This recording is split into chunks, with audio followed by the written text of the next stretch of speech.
in this episode. There's a couple other movies that we talked about too that I can't remember offhand, but yeah, people either, like you were saying earlier, love it or hate it. They're profound, you know. Wicker Man. Wicker Man with Nicolas Cage. Oh gosh, no, that is not. It does not divide anyone.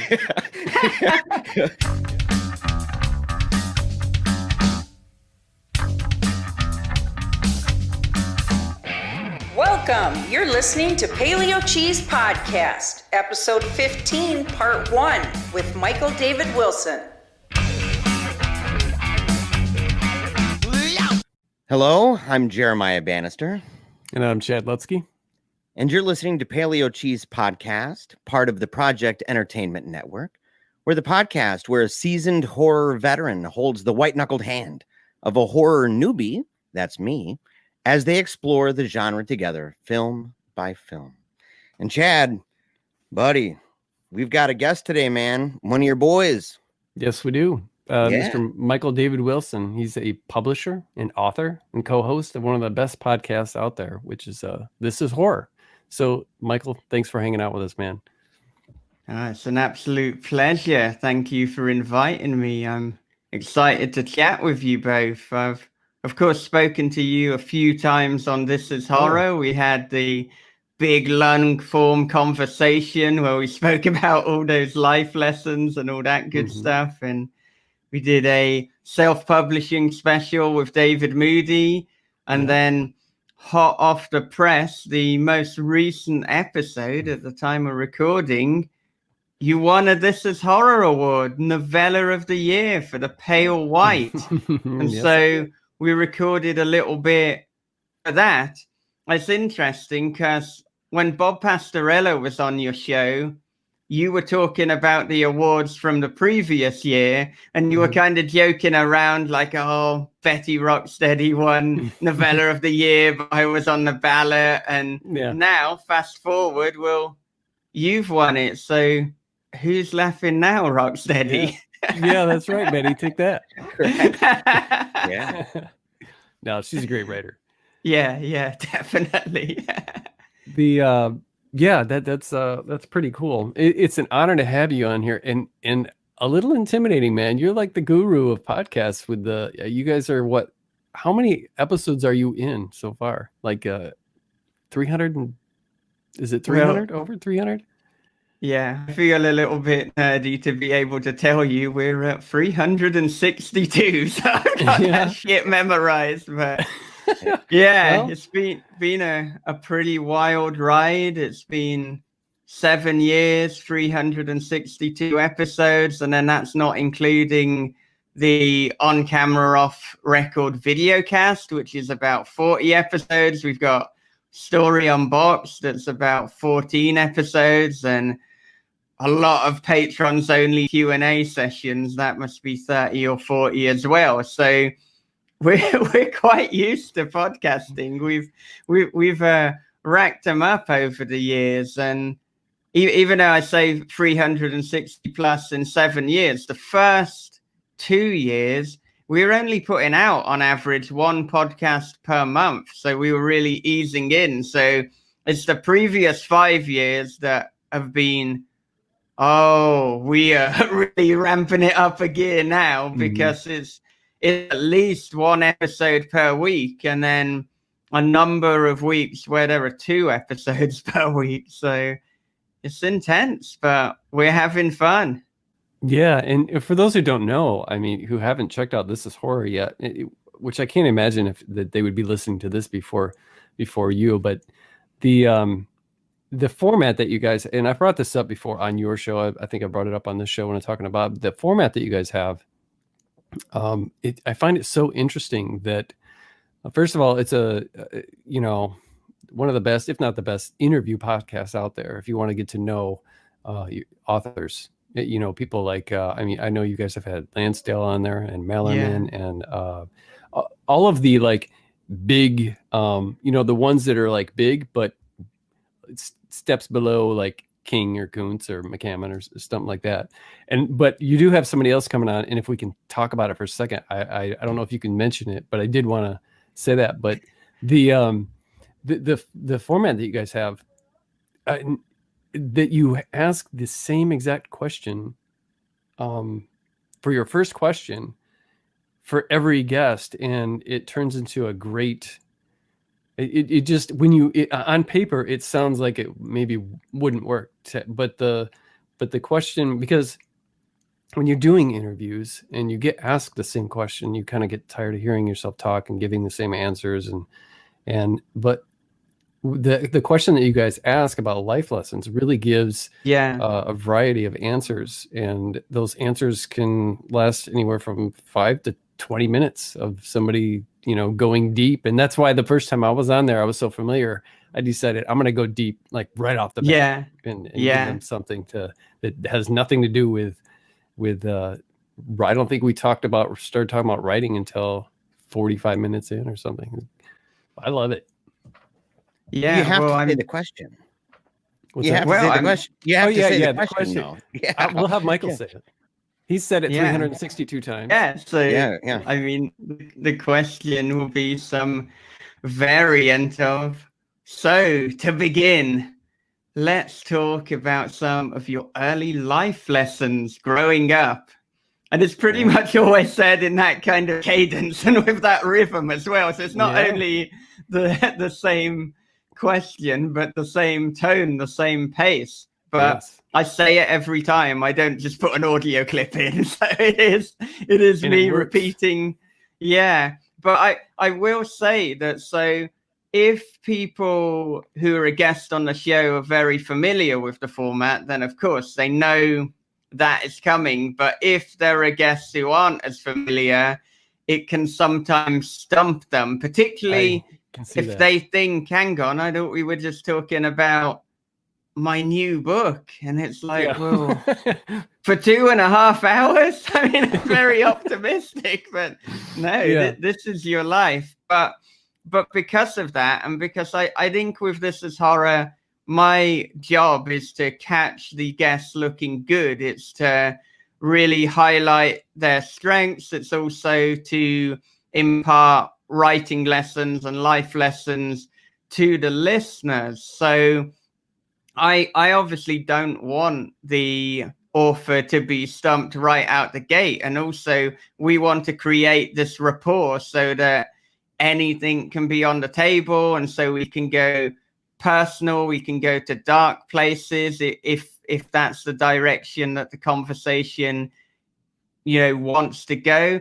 So I have been tinkering maybe the last 10 or so episodes with the question so that it's the same spirit, but I'm trying to maybe add something in so it's less intimidating. So I mean, one thing I've been doing for a long time is if I know where the author grew up, then I'll say, tell us about your early life lessons growing up in Portland or growing up in London or wherever it is. So that gives a little bit texture and flavor.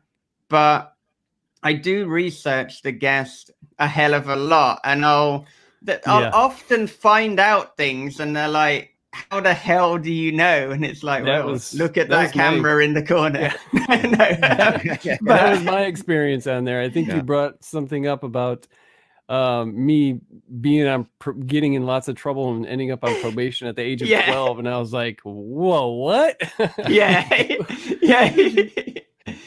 And I'm just imagining too, you bring up Portland and I'm thinking, 20 years from now when you guys are like on episode 20,000, you're going to be able to interview these whippersnappers growing up in 2020 Portland, and they're going to have a lot of interesting life lessons to talk about. And some crazy experiences going on there, because it's gotten kind of intense. It's an epicenter of a lot of issues in the United States right now.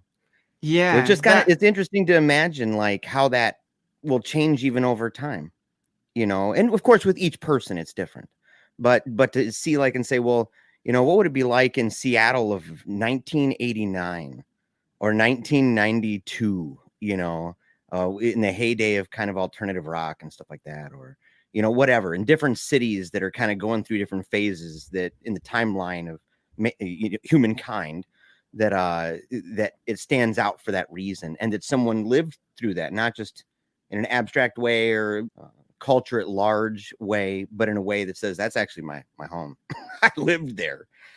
And I mean, I've been thinking a lot as to how we'll look back at 2020, and I think that's a really interesting point that I'm going to park and then I'm going to return back to it, because yeah, with this opening question now, I'll try and find something super specific. So it's like, okay, so one of the first times that you found out you were going to be a writer and you had that germ of an idea was when you were in the first grade and you wrote this monster story and your teacher said, yeah, I think that's pretty good. You've got some talent, and talk us through that a little bit. And then that is a little bit less intimidating, because I think as well, if you're asked, tell us some early life lessons, your brain is going off in 100 directions, and you've almost got a decision paralysis. And so if I can get an entry point in, then that might mean that then I can kind of circle back for more wide and general question, because it would be awkward if we just stalled completely out the gate with the first question. And I mean, I'm always trying to think as to how I can be a better podcaster and a better interviewer, a better conversationalist. And you were hinting at this a few minutes ago, but we have Chuck Palahniuk coming on to This Is Horror podcast. I'm talking to him in about a week. So he is the most high profile guest that we will have had on the show. I mean, if you look at his Twitter following, for example, he's got over 500,000 followers. I mean, that is more than anyone that we've had on the show. And I mean, we briefly had Joe Hill on the show. He's got more damn followers than Joe. He's got about 300,000. And Chuck is one of 3 writers that are kind of a dream guest that I wrote down when I first started out doing This Is Horror. Palahniuk, Stephen King, almost obviously, and Haruki Murakami. Those are the 3 writers that I would love to chat with. So it was almost like a combination of this hard work and these years of interviewing and running the podcast that I'm now going to interview Chuck. Now, I say it's a culmination. I should be clear. This is not going to be the end. I'm not going to say, right, I've interviewed Chuck, so that is the end of This Is Horror. Yeah, especially when, you know, Stephen and Haruki, who I'm sure listen to PaleoCheeze, we'd like to have a conversation with you at some point. So we've got to at least achieve that before packing it in. But yeah, like I'm reading so many or rereading books by Chuck at the moment. I'm looking through interviews. I'm looking for his early life experience. So there'll be different things that I can draw on. But it depends who you talk to as to how they receive that opening question. And perhaps the danger with too open with someone is he going to think, oh, have you not prepared? That's a very wide question. But if I say, well, I know that this happened when you were 4 years old, I mean, he might hang up the and be like, okay, that's too weird, or we might get something interesting out of it. Yeah. But I was telling you the other day that I saw Chuck on the Joe Rogan podcast. Yes. And such an interesting interview and intimidating man, but very calming. And I could have listened to 6 hours of him telling very disturbing and just outlandish stories. And the way he tells them, he's an amazing storyteller. So I'm really looking forward to that episode when you are you gonna, I know you've probably got 10 already recorded. Are you gonna put it at the end of the line, or is it gonna be able to cut in above before some of the other episodes that you already have recorded? it's pretty much going to cut in before all of the episodes we have recorded. Okay, so good. apologies to all the writers listening who I've interviewed recently. But I mean, I really want to put this out as soon as possible.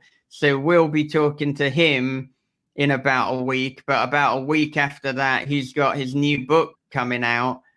I don't know how many podcasts he's going to do, but I have a feeling that there really aren't many. I don't know if This Is Horror is the only one that he's doing. I mean, he doesn't do podcasts that often, so I want it to be as good an experience for him as possible, and I want to get that out into the world. And I mean, Chuck has been saying for a long time that he's always been interested in writing a horror book. And I think previous books and most books, they've all skirted around horror. I'd say they're horror tangential. I mean, these are dark, messed up books, but I think the latest one, The Invention of Sound, is pretty much Chuck's horror book. So it just, I've been considering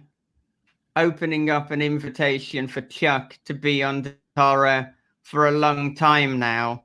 And I knew that I had to get the timing right.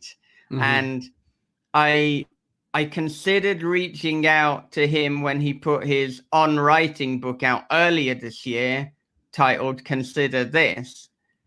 But now that he has the horror one, it was like, look, This Is Horror is about writing, life lessons, and horror. Chuck has released an on-writing book and a horror book in the same year.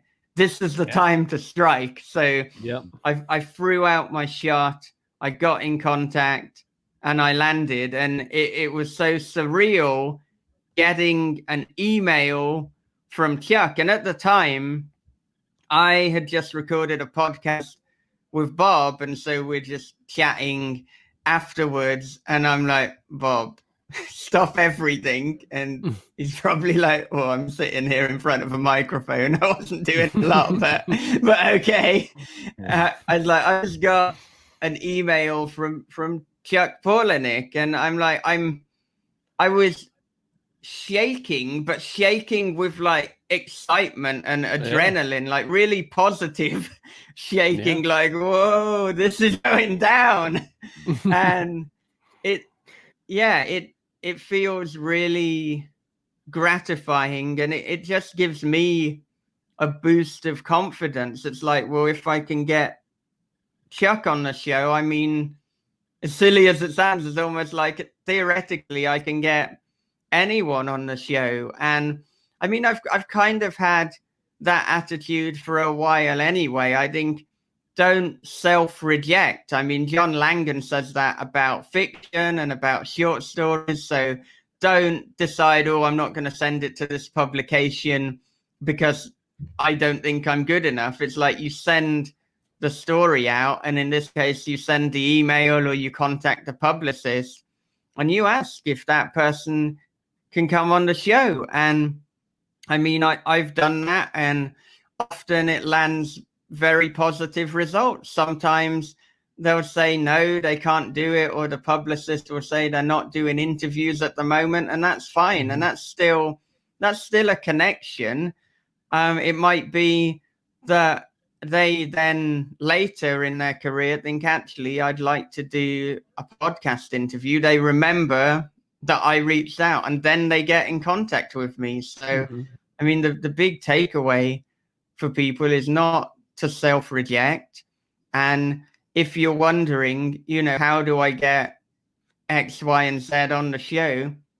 Get in contact with them. I mean, it's okay if you have a long-term plan and you're like, right, I want to get Chuck on, I'm going to wait for the perfect opportunity. So you can be strategic about that, but also the perfect time is going to vary from individual to individual. So some writers, if it's during a promotional period, that's going to be ideal because they've got a book out that they want to get in front of people.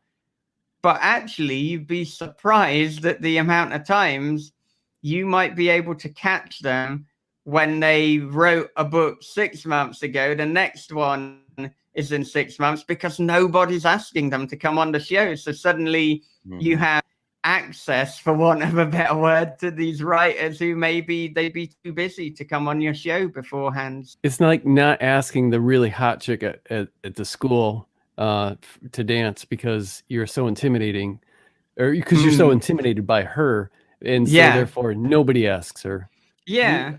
You never really know who's going to say yes and we've got a good track record so far. There is one guest that I asked to come on that I reached really big for, and they never answered, and that's okay. I've done that before, but I had a magazine that I did, just an independent horror punk rock thing that I did about 20 years ago, and I started asking kind of like smaller bands that were in the punk scene and independent film stuff. And then I ended up, by the second and third issue, I had interviewed, ex-members of the Misfits, Henry Rollins, Bruce Campbell, bands like Fu Manchu and The Accused and Electric Frankenstein and lots of like movie Lloyd Kaufman from Trauma Entertainment.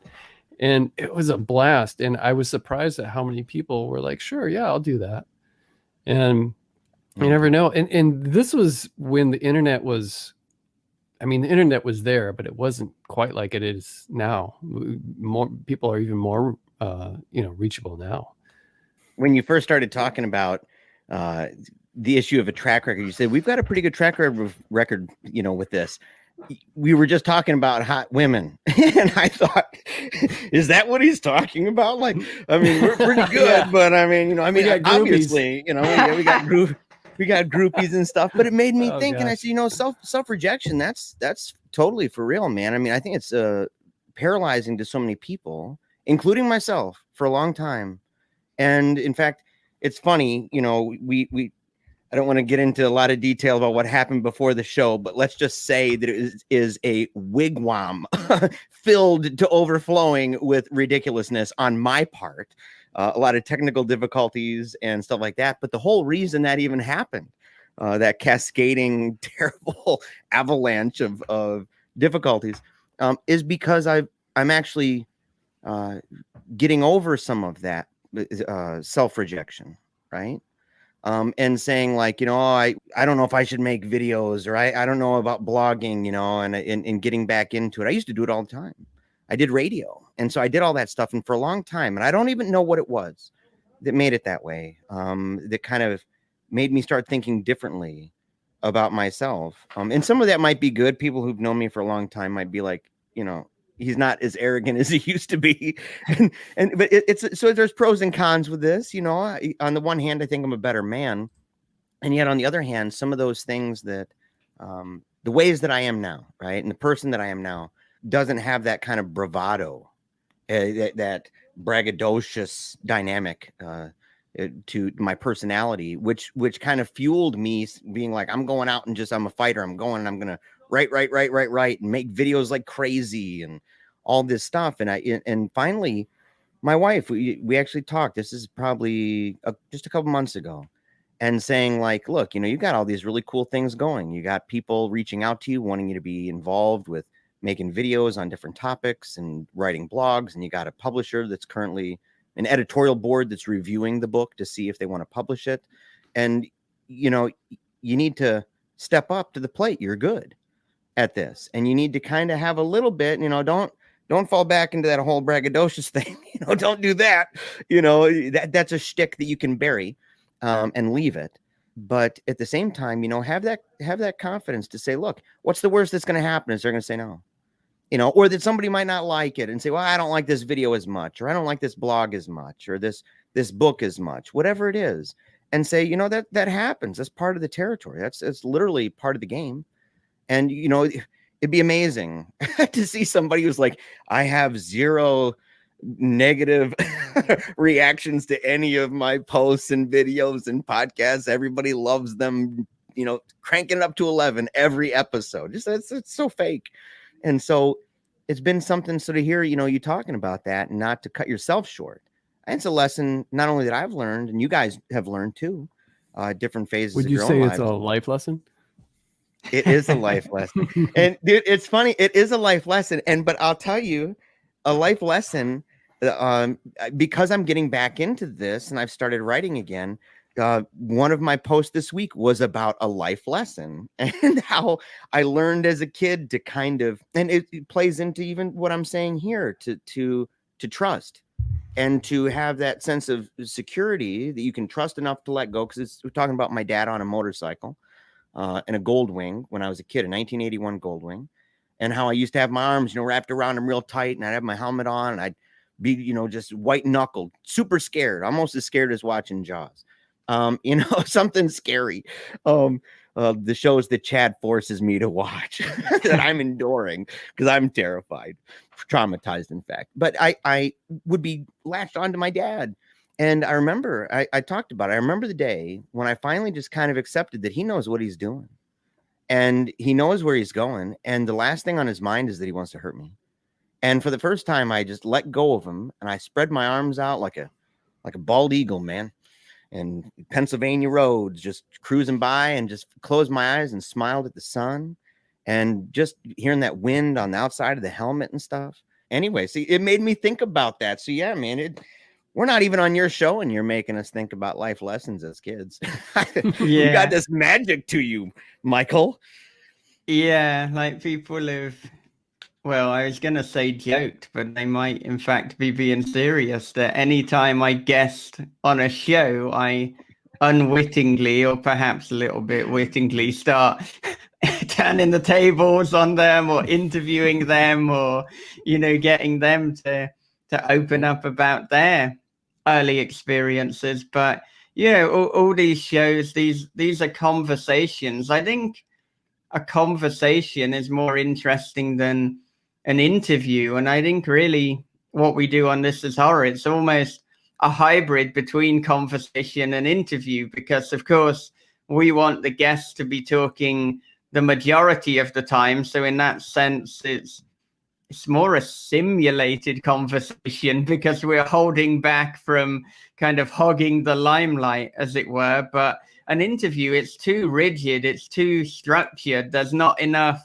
follow-up. And so I think the future of the interview, the evolution of the interview, is the conversation. So I think this is good. And I love that the image of you on the motorcycle with your father, I mean, it's both a metaphor and a literal image, and it's a great life lesson, and I think you articulated it all wonderfully. So thank you for sharing that with us. And to go back to the idea of people who have no negative reviews or no negative comments or no negative anything, I mean, unfortunately, if that's you, and so this is a little bit hard if it is you and you're listening, but it just means you haven't had a wider enough audience yet. You haven't reached enough people, because if you reach enough people, then there are going to be people who love what you do, and there are going to be people who hate what you do. And that is okay. Not only is it okay, but it's how it should be. You wouldn't want to write some tepid, middle of the road, lukewarm book or story where everybody says, oh, is all right. Well, make them feel something, make them love it or make them hate it, but they have to feel something. And so, I mean, with the girl in the video, the novella that I put out at the end of April, I mean, I've got some 5-star reviews, I've got some 1-star reviews. I think the 2-star reviews are probably the more constructive of the negative reviews, because often a 1-star review can be like, I hated it, this was terrible. And it's like, okay, give me more. Tell me why. Why did you dislike it? But I mean, on the subject of reviews as well, as I've often referred to on the podcast, I like to go back to what Laird Barron said, where if you put too much stock in the 5-star reviews, you also have to put a lot of stock in the 1-star reviews. So it's just a good idea to not take too many reviews seriously. And I know some writers take that to the extreme where they don't check reviews. And I think you have to do what works for you. If that is good for your mental health, if you know that it's going to put you in a funk or it's going to really affect you for the rest of the day, don't read the negative reviews. At the moment, for me, I'm very curious. I look at, on Goodreads, what's everyone saying about it, and just read it, hear what they have to say. They're free to their opinion. I'm free to agree or disagree with it. There can be interpretations, usually the negative ones, where I think, well, that's not how I see it, but you'd hope it wouldn't be. I didn't set out to write a bad book, but we're all entitled to these opinions, and we're all entitled to ignore them as well. We've got to do what we've got to do for ourselves.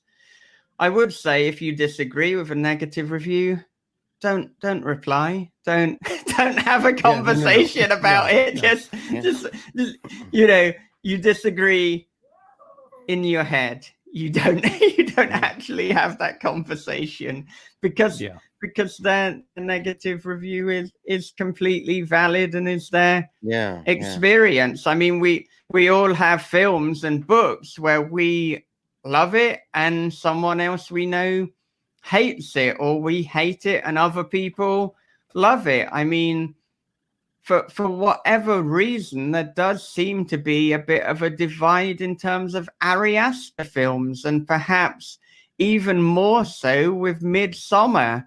There are many people who I respect who love it, and there are many people who hate it. And I mean, I'm in the love it camp. I think for me, Ari Aster is the finest modern day filmmaker, of kind of new breed that we have out there. I mean, I'd also put Jordan Peele in the conversation. I know a lot of people would put Robert Eggers in the conversation. For me, Witch was a good film, but it wasn't a great film. I didn't like it to the degree that so many people did. But I know that there will be people listening and maybe thinking, oh, should I unsubscribe to This Is Horror? Because he's just praised Midsommar as one of the best films, and then said that The Witch was middle of the road. But this is the point, that we all have these differing opinions, and we have nuanced opinions. So we spoke briefly off air about It Follows, and so that was for me, It Follows is logically and from a story perspective actually quite flawed, but in terms of an artistic experience and in terms of the amount of joy that I derived from watching it, it was absolutely brilliant. And so it's a film where, depending on the lens that I'm viewing it through, or in which I'm analyzing it, I could either tear it apart or I could lift it up. And I think when I was younger and more naive, and perhaps felt like I need to have a more black and white opinion, and things are either good or they're bad, and if I could criticize or poke holes in a film, I'd be like, no, this is a bad film and here's why. But actually now, with music and with film, if I enjoyed it, it doesn't matter if technically you could say it's not the best. Did you have fun? Were you happy? Because being happy can be massively underrated. And if you had a damn good experience, which I did watching It Follows, ultimately that is all that matters. And also it has one of the best soundtracks in a film. It's incredible. I certainly agree with that. And I was just on a podcast talking about elevated horror and why it's called elevated horror, and how the term kind of bothers me because to me it's just a modern term for something that's intelligent and unique and well done. And that it's sad that we have to have a title like that for something that's not a remake, or that's something that is just a good idea with all of the garbage that's coming out. And we talked about It Follows and Hereditary and The Witch, how divided the audiences are with that. There's a couple other movies that we talked about too that I can't remember offhand, but those three in particular, people either, like you were saying earlier, love it or hate it. They're profound, one way or the other. So, Wicker Man with Nicolas Cage. Oh gosh, no, that does not divide anyone. Yeah, dude, the world's divided over. I loved it. It made me happy, and oh my gosh, what did I just watch? No, there's nobody saying that. No redemptive value either. No, but yeah, so it's interesting. But while we're on the topic of different films and stuff, let's get into what we have been watching and or reading. Jeremiah, how has your week or two? I guess we haven't really. Yeah, we've been slacking a little bit. Last week or two, what have you been watching or reading? I have hardly had any time to do much other than to write. And I was elected a delegate, so that happened and transpired in the interim here. Yeah, thank you very much. I feel very powerful all of a sudden. I've got a throne upstairs and a crown. No, but it's been an interesting experience, very time consuming. All hail payment. Yeah. Oh no. So yeah, I've got like people with like no heads upstairs right now, bowing down, waiting for me to come back, and a lady floating right now, right up the stairs. So I've been pretty busy with that, and the stuff that I have watched, I watched a couple weeks ago. I watched Guns Akimbo, and I really liked that. I haven't seen that. Yeah, I thought that was a really cool movie. It's got boy from Harry Potter, Daniel Radcliffe. Yep, yeah, Daniel Radcliffe. And I'll tell you, even though I said just now, the guy from Harry Potter, and I always, the whole time. I mean, it's hard to get that out of your head. At the same time, it was compelling enough, and the story was different enough, and his acting was good enough that it really, I wasn't like, wow, that Harry Potter kid is doing great with these weapons, killing people. Like it was really convincing, and I liked it. I liked the sound. I thought there were a couple flaws in it. I felt like they wanted you to really kind of bond with a specific character that does something valiant, even self-sacrificial in the movie, without giving away too much. But that I didn't feel that they really developed that enough, and we're really hoping that they could just get you with a couple big things to make you just kind of emotionally connect. And to me, it didn't work. So I watched that, and then I watched the movies that we're going to talk about and are going to have some reaction videos to. Like, I don't know, It Follows for one, which was amazing, but The Host, which. Dude, all I'll say is in the reaction video that people will see that will come out, my hair on my arms was, I've always heard, oh, my hair on my arms is standing on end. Oh, it was like straight up like a board, my whole arm. And I'm showing the camera like, oh my gosh, do you guys see this? And I was just freaking out, man. And so that scared the living daylights out of me, dude. That was not cool. I was really scared by that movie. So I saw that, and then I watched recently with my son, our youngest one, Lucian. I watched the movie Cars, and I thought I had seen all of them, but I'd never seen the third one. And so I saw that, and it was charming, right? But then I was like, he got like freakish about cars after watching this. He's really little. He's not even 2 yet. But now he wants to sleep with cars. So he'll go to bed and have cars with him. He's always wanting it. And so we end up watching all three. We watched number 1, 2, and 3. We watched a couple of the shorts that they made and stuff like that. And so that was delightful, a lot of fun. And I've been playing video games, which is very different from me. I normally don't do that. And we watched Hitman. That's another thing. We watched Hitman, the newer one. I think it's 2017, Agent 47 or whatever. And I remember having played Hitman 2 years and years ago. And it made me just remember how much I loved that game, but I never finished it. And so I actually went out because I had, for whatever reason, I didn't have it anymore. And so I went out and I actually bought a video game, which just never happens. I think the last game I bought was like 2 years ago, and it was Red Dead Redemption. And I think before that, it was San Andreas. So, I mean, it's been a long... I hardly buy any new games. So I bought it. I bought Castlevania. We bought a NASCAR game. You know, we're not even big NASCAR people, but all the car stuff has made the kids kind of like racing and stuff and want to learn more about it. And so that's what I've been doing. That's what I've been watching, man. And what about you, Chad? I just finished reading a book by Max Booth III called We Need to Do Something. And I actually have never read anything by Max Booth. And he's supposed to be coming on here in a few weeks. But I could tell by his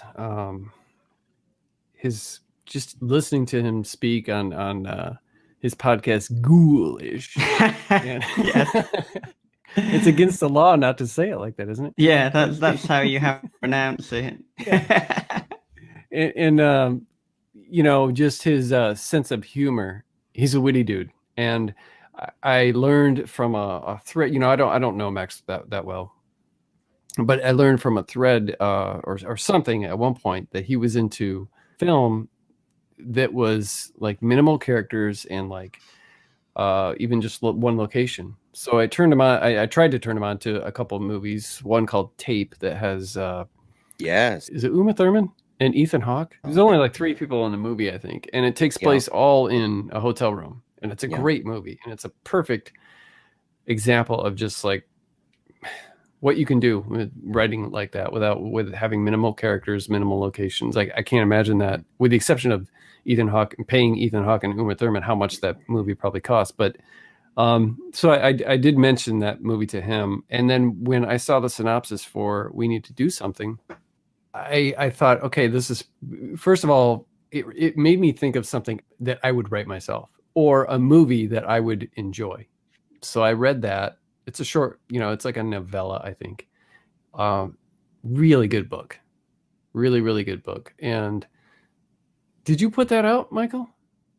No, so with We Need to Do Something, Max put that out independently. So I do know Max very well. He's a very good friend of mine, and he published The Girl in the Video, but we've been friends for a number of years now. We both have the same film agent. We have a lot in common. We speak to each other nearly every day. So yeah, he put that out. He was originally going to be shopping it around, but then at the point where the pandemic and everything happened, he thought, I just want to put something out into the world and give people something to read. And yeah, it's probably his most depressing, bleak book, but you know, people enjoy reading Max Booth, so that was the gift to the world. And I mean, it's done remarkably well. I'll of course leave it to him to explain all of that when he's on your show, but I mean,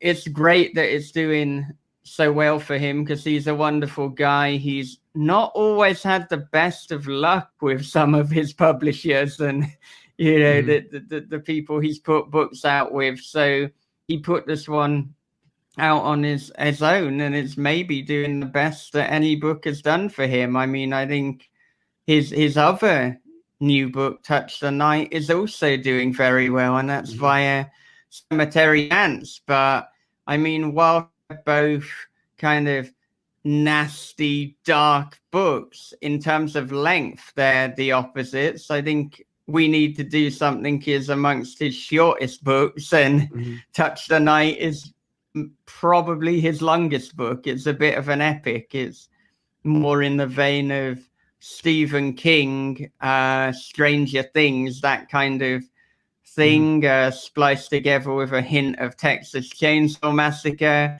whereas We Need to Do Something is minimal cast, minimal locations, which is also something that I'm a particular fan of as well. So I was delighted to hear that he'd gone that route. Yeah, for those who are interested in getting the book, first of all, I highly recommend it. And it is about a family that gets themselves into they don't have a basement. They get themselves in Texas into a bathroom during a tornado. And then as a result of the tornado, they can't get out. So it's very cool. And I'm claustrophobic. And I don't like tornadoes. And one of my biggest fears about tornadoes is getting stuck where we're hiding. Yeah. So while the book didn't scare me, it did have a, claustrophobic feel.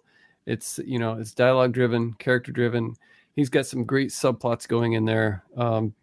Definitely highly recommend that. Max Booth That's recurring nightmares for me. Yeah. I've recurring nightmares, like being stuck in a closet or in a room or in the basement after that. But I've always felt that it, what scared me even more is if I'm on the top, like in the Space Needle, right? in the that really tall building, and it's all surrounded by glass, and you're there, and there's a tornado, and you're like, oh my gosh. And it's just so when you're describing it, oh, it's a tornado, and then you get trapped in something, I'm like, oh, that's like a double whammy, dude. That's gonna scare me. So Michael, what have you been reading or watching? TV shows, movies, books? So I'm always reading a lot of things, particularly because of preparing for This Is Horror conversations. So as I said before, I'm on quite the Chuck Palahniuk kick at the moment. So not only am I reading his latest book and his book on the craft of writing, but I'm also listening to a number of his books via Audible. So I was listening to the Damned Trilogy. Are you familiar with Damned and Doomed? So it's about a girl called Madison. She's 13 years old. She dies and is then sent to hell. And this book is essentially revolving around her being in hell, her interactions, her meeting the different people in hell, her recalling different things that happened in her life with her upper class Buddhist parents, and also unraveling how she actually died and came to be in hell. And it's a first person narrative. It's pretty funny and really well done. This was one that I avoided because I mean, for my prejudice, felt that maybe it just sounded a bit silly and dark fantasy, and like I might just not resonate with it, particularly as a person who I guess more gravitates towards real life horror and Jack Ketchum's work, or for Chuck, things like Fight Club and Choke and these things that are grounded within reality. But I thought I'll check it out, particularly because I think if I'm going to listen to an audiobook, a first-person narrative is easier for me to engage with. I find that if it's third-person, I have to concentrate a lot more. I might lose track of what's going on. I think that's a better experience to just read. But I heartily recommend it. I mean, I don't want to say too much about it, and it's almost one of those books where if you were to tell elements of the plot, it wouldn't be quite giving it as much service as if you were to just read it. In that respect, it's like Donnie Darko, which I know we'll be talking about later. So that is it is something that has in common. But if you were to break Donnie Darko down into just its plot points, you'd be missing out on a lot of flavoring. And I think a lot of what makes this trilogy great, or at least the first two books, because I haven't got to the third one yet, but it is the voice of the protagonist, of Madison, and viewing the world through her eyes. And there's also a lot of social commentary and commentary on human beings and to be human as you would expect from Chuck. So that is one I can heartily recommend. I've also been reading some of Jeff Strand's works, most recently his short story collection, Dead Clown Barbecue.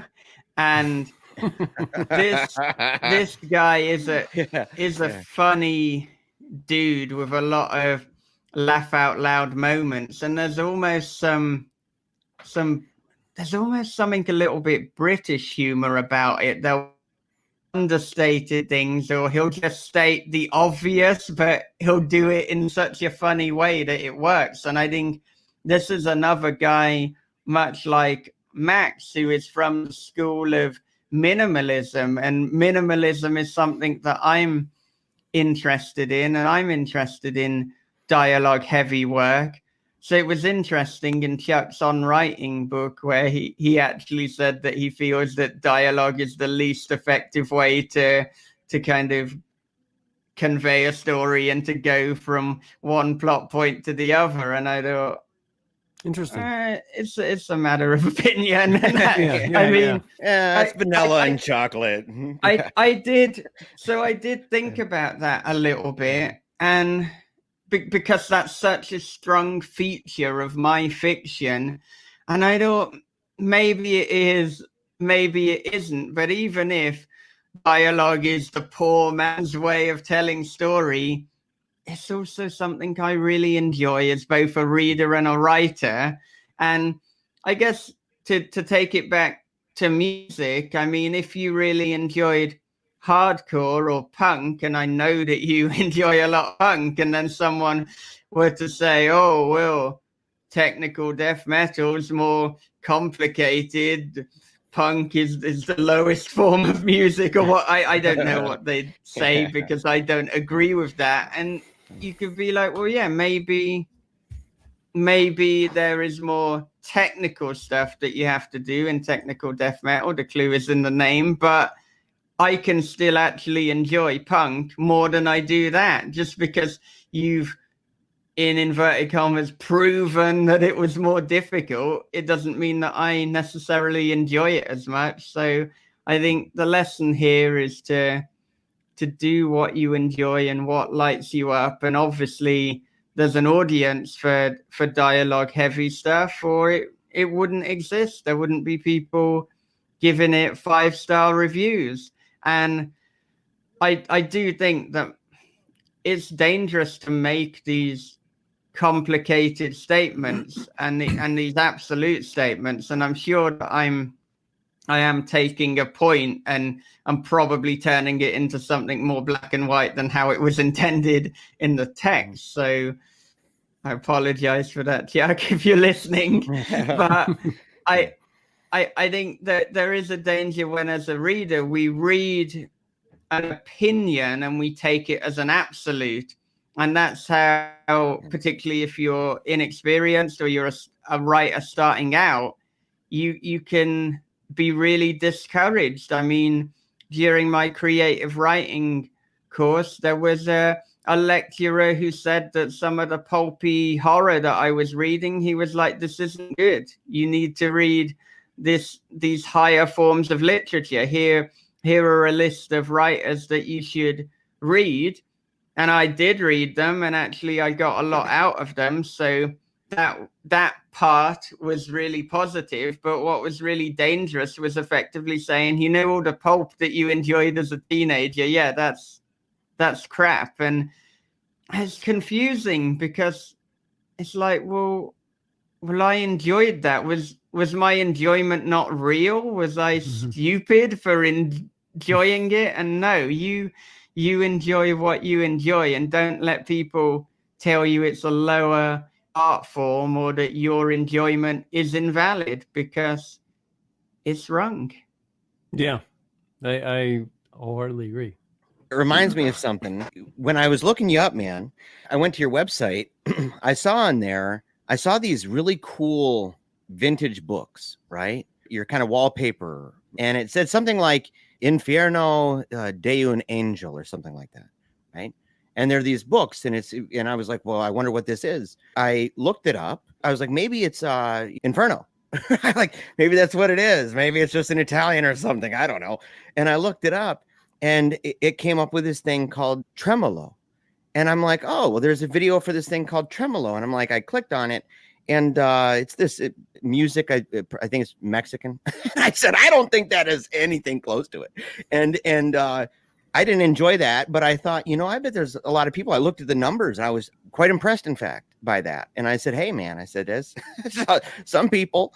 So even though it was inadvertently that I stumbled upon it, and even though it doesn't have to do with the book or style, it was something that I thought, there are people who would be like, this music is garbage because it's not very dynamic, or the structure of it is no good. You don't have all these crazy riffs going nuts with your fingers at 90,000 miles an hour. But at the same time, there's obviously a lot of people that enjoy it. And so, but I wanted to ask you, I know it's a really random thing, but I wanted to ask you this because you brought up Fight Club. No, it's not random at all that Michael inadvertently turned you on to salsa. But you mentioned Fight Club, right? And I had forgotten to mention that's something that I watched this week was Fight Club, and I hadn't seen it in a long time. And you must not know who Chuck Palahniuk is then. Not by name, but I kind of suck with names, man. Author of Fight Club. Well, that's what I'm wanting to ask. Have either of you guys read that? Have you read the book? I haven't. Yeah. I'm sure Michael has. Yeah. You have. What do you like it? Is it good? In your opinion, of course, right? In your opinion, what is your take on that? Because I've been buying a bunch of books. I got Jaws recently. I got what is it? My Name is Legion. It was the book on Phantasm that the kid has in his bedroom and stuff. I thought it looked cool, and so I picked that up. I picked up On Writing, Stephen King's On Writing, and so there's a number of different books that have come in, and of course, what's the other one, man? Drive-In by Lansdale. And so, but I thought, and I said, I want to buy this book because I love the movie. But I know that there's going to be differences, of course. Kind of like when we talked to Josh Mallerman, he was saying there's a gigantic difference, and I won't give it away because it's at the end, but it's a dramatic departure. The movie was a dramatic departure on kind of the end with the book. Bird Box. Yeah. With Bird Box. Yes, of course. And so, and I shouldn't say, of course, because he's a masterful writer that's come out with Mallory, and he's got his new book that people can go and they can get it online and stuff and read it online.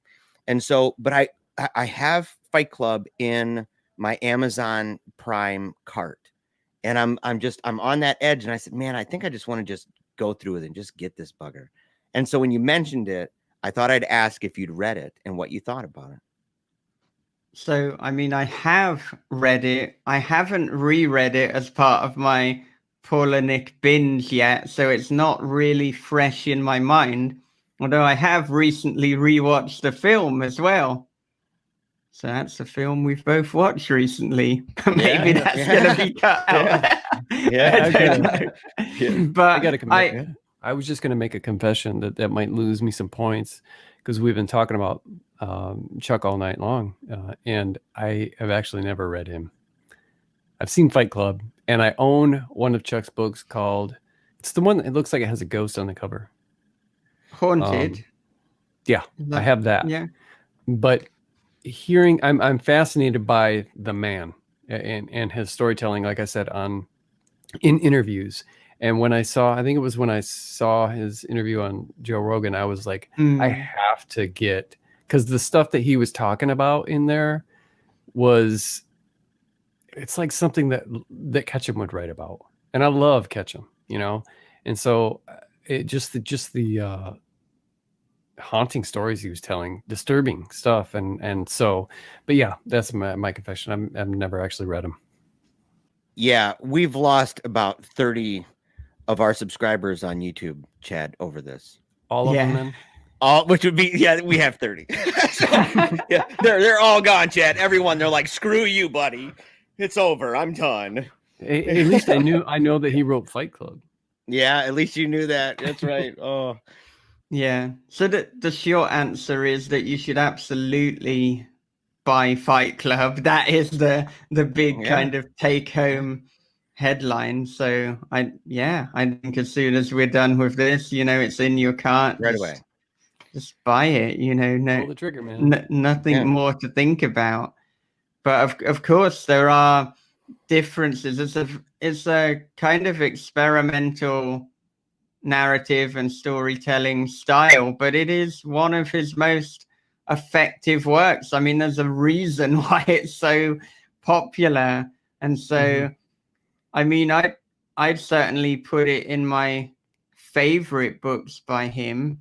I think Choke might be my favorite of all of his books. I heard that was good. Yeah. So isn't Choke the movie where it's like the picture on the front has the kind of tail end of a woman's body coming out of a mouth? I believe so. Yes. It might be a fascinating mental image for some of the listeners. They're like, what?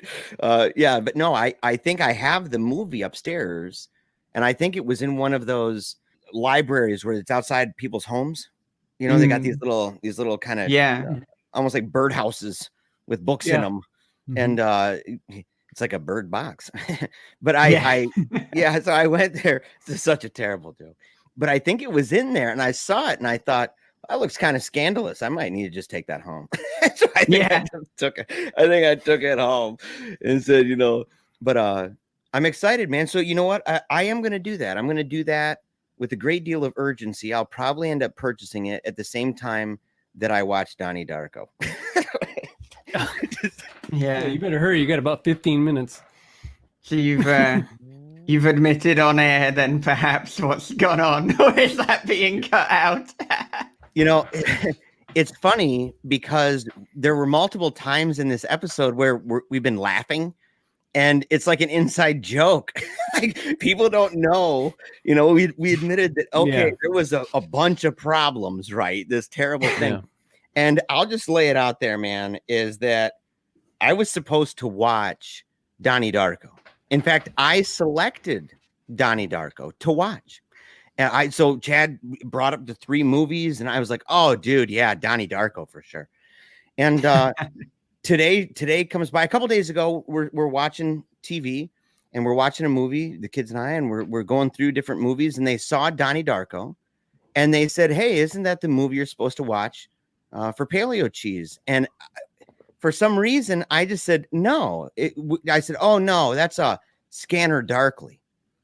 And so, I was like, oh, it's that's the movie. So my brain wasn't here. And then today, for some weird reason, I thought that we were talking about It Follows. And so I get ready. It's like 3:00, and I sit down at my computer, and I've got amazing notes. I mean, I went through even like Freudian analysis of the film. I got it all, and it's totally awesome. And I'm like, I'm psyched. And I thought it was going to start at 7. And Chad's like, it starts at 8:30. And so I'm like, well, that's great, man. I got it, a good hour and a half. I can just chill. And so I just chilled. I was super confident. Like, of course, it got bad again when I came down and tried to set everything up.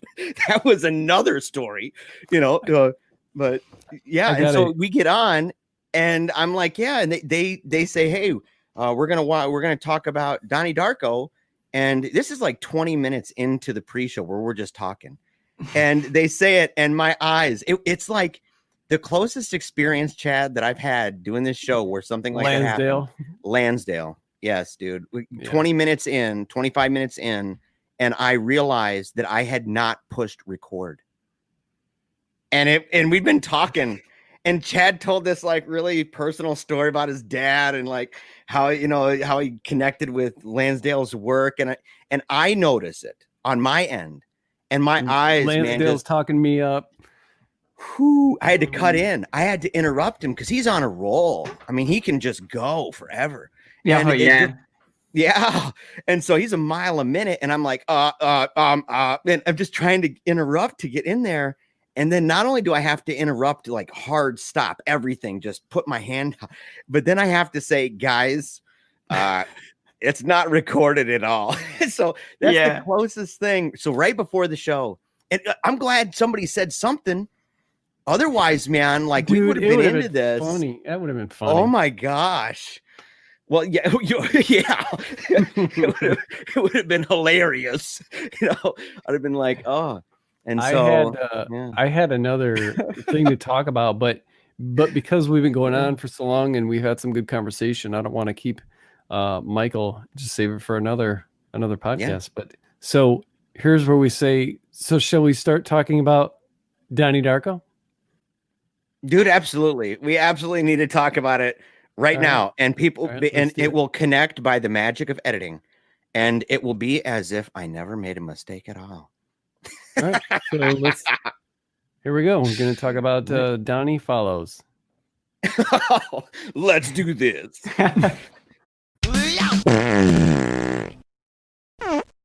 What if a storytelling podcast could be an interactive experience? Hi, I'm Mariah Powell, amateur author and creator of Hobbies Include Writing, and I'm openly inviting your opinions on stories I haven't finished writing yet. Launching with my original audio novel, Blood That Binds, visit hobbiesinclude-writing.weebly.com for more about the show and look for it on a podcasting platform near you.